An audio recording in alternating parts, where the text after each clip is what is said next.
Volvo borrows tech from Tesla to build new electric car. Please subscribe to Electric Vehicle News Bitesize on podcast, YouTube, Google News and this website.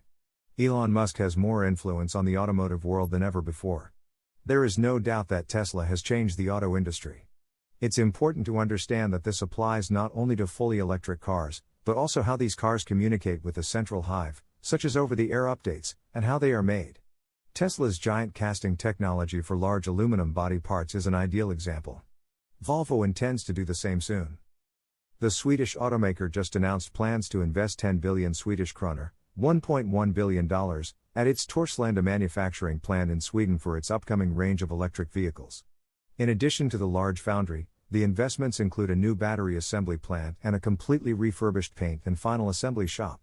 It previously announced an investment of 30 billion Swedish kroner, $3.28 billion, to jointly develop and manufacture next-generation electric vehicle batteries with battery maker Northvolt. The combined investment is a key part of Volvo's goal of becoming an all-electric car brand by 2030. With these investments, we are taking an important step towards our all-electric future and preparing for more advanced and better electric Volvo cars, said CEO Håkan Samuelsson.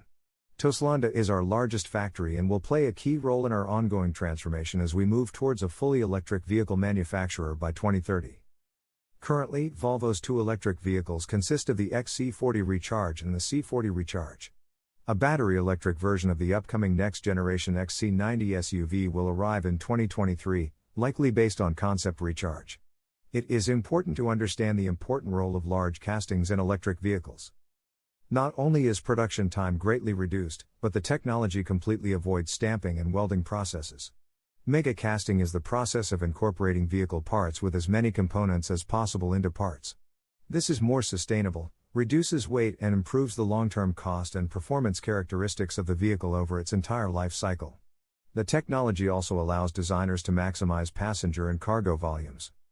Torslanda is Volvo's oldest factory, opened in 1964, with an annual production capacity of 300,000 vehicles and currently employs around 6,500 people. Volvo also plans to refurbish the logistics area of the factory to improve logistics and freight transport. The Volvo brand name was originally registered as a trademark in May 1911 for the new range of SKF ball bearings.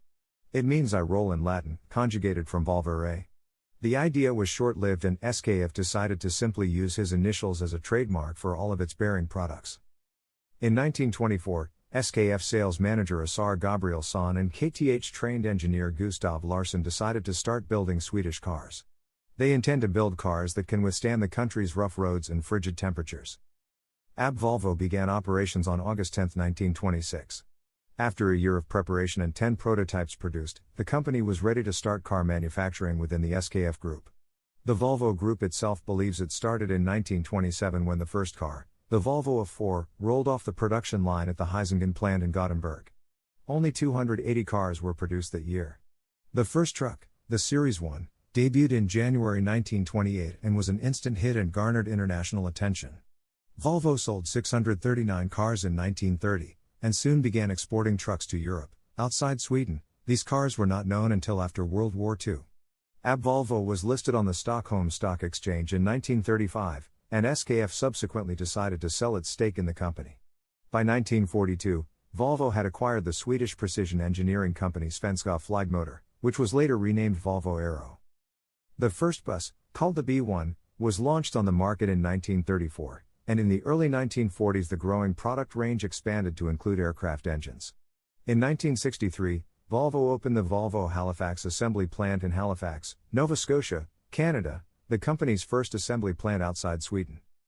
Please listen to our podcast, Electric Vehicle News Bitesize on Apple Podcasts, Google Podcasts, Overcast, Breaker, Castbox, Pocket Casts, Radio Public, Stitcher, Amazon Music, Audible, Ghana, Samsung Podcasts, YouTube or click www.anchor.fm/Daniel Fearns.